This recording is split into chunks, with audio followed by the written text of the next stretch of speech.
Շնորհակալություն պարոն վարչապետ, հարգելի գործընկերներ, ինչպես նշվեց ձեր քննարկման եմ ներկայացնում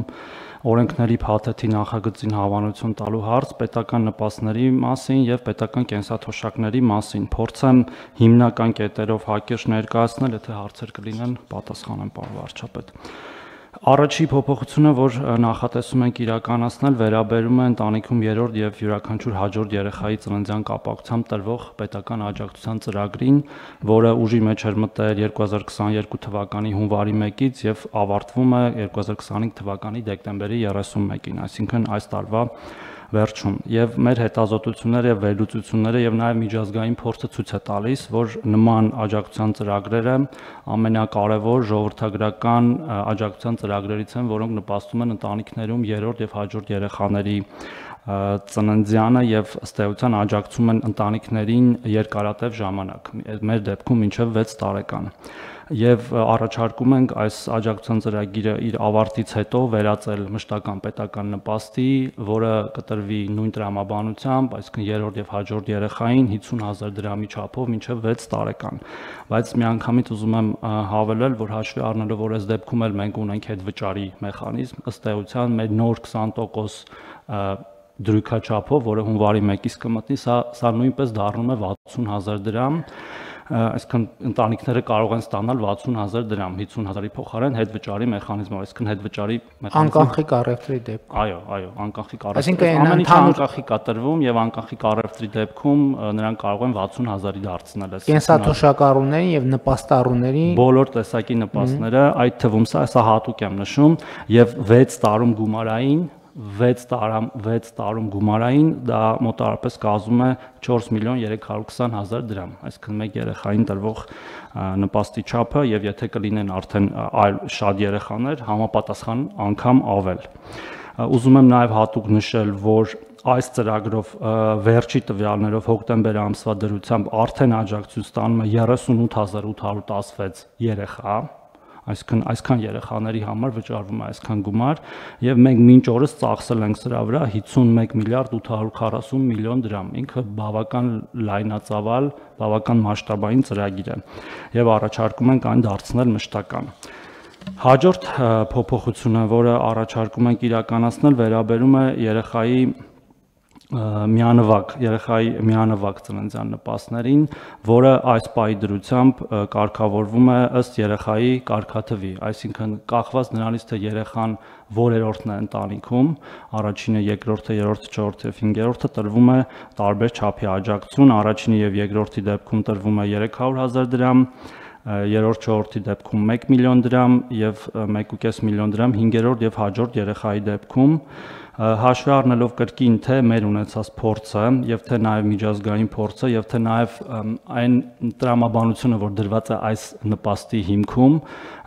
ինչը երեխայի ծննդյան շուրջ ծագող խնդիրները լուծելուն է միտված, այսինքն դա այդ պահին առաջացող ծախսերն են ընտանիքի, որոնք որևէ կարգաթվով ըստ էության պայմանավորված չեն, կապ չունի, որ երրորդ երեխան է ծնվում, ծախսերը միատեսակ են, առաջարկում ենք այն համահարթեցնել, նաև հաշվի առնելով մի հանգամանք, որ հաճախ այս նպաստը դիտվում է ոչ իր հիմնական նպատակով շատ ընտանիքների կողմից եւ մենք ունենում ենք նաեւ դեպքեր եւ իրենք շատ են, եթե կարիք կլինի թվերն էլ կասեմ, երբ որ հատկապես 5-րդ եւ հաջորդ երեխայի դեպքում ընտանիքները երեխա ունենում պարզապես այս գումարի համար եւ հետո շատ մեծ դժվարություններ են ունենում այդ երեխաներին խնամելու, դաստիարակելու եւ ըստ էության մեծացնելու։ Առաջարկում ենք բոլորի դեպքում սահմանել 500,000 դրամ, ինչը նշանակում է, որ առաջին եւ երկրորդ երեխայի դեպքում մենք ունենում ենք աճ եւ ես կարող եմ ասել, որ օրինակ 2024 թվականին պարոն Թորոսյան, բայց բոլորի դեպքում էլ ունենում ենք աճ, որովհետեւ մենք հիմա էքսպերիմենտալ ծրագիրը դարձնում ենք արդեն ծրագրային։ Նախորդ կտորով բոլոր դեպքերում այո։ Բայց ուզում եմ մենք այդ նյուանսը ճիշտ արձանագրենք։ Մենք նախկինում ունեինք 300,000, 300,000, 500,000, 1 միլիոն, 1.5 միլիոն։ Հիմա մենք այս երրորդ եւ յուրաքանչյուր հաջորդ երեխայի ծննդյան դեպքում արդեն ոչ թե էքսպերիմենտ, այսպես պիլոտային ծրագիր է, այլ դառնում է մշտական ծրագիր։ Այսինքն հիմա ստացվում է, որ մենք առաջին երեխայի ծննդյան գումարը ավելացնում ենք 200,000 դրամով, երկրորդ երեխայի ծննդյան գումարը ավելացնում ենք 200,000 դրամով, երրորդ եւ յուրաքանչյուր հաջորդ երեխայի համար այլևս մշտապես վճարվող ամիսը 50,000 վճարում ենք պլյուս այդ 500,000-ը։ Այսինքն իրականում բոլորի դեպքում էլ ավելացնում։ Ես հատուկ նշեցի այդ 4 միլիոն 320-ը, որը ըստ էության այդ գումարային թիվն է նաև գալիս մեկ երեխային վճարվող նպաստի չափով, պարզապես ուզում եմ ասել, որ 21600 երեխա մենք ունենում ենք հենց առաջին եւ երկրորդ կարգաթվով ծնվող եւ 300-ը միանգամից դառնալու է 500,000, սակայն այս կարգավորումը ուժի մեջ է մտնելու սեպտեմբերի 1-ից, այլ եմ հատուկ ուզում նշել, որպեսզի որևէ կերպ չանդրադառնա այս պահին երեխա սպասող ընտանիքների վրա, երկու դեպքում էլ մտնելու է սեպտեմբերի 1-ից։ Եվ երրորդ կարգավորումը, որը առաջարկում ենք այս փաթեթով փոխել, որի մասին դուք նախորդ կամ մի կառավարության նիստ առաջ խոսել եք, բոլոր նպաստները, բոլոր տեսակի նպաստները եւ կենսաթոշակները ամբողջությամբ անկանխիկ դարձնելուն է վերաբերում։ Ըստ էության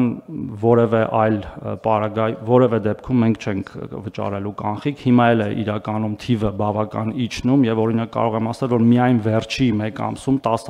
10,000-ով իջել է կանխիկով ստացողների թիվը,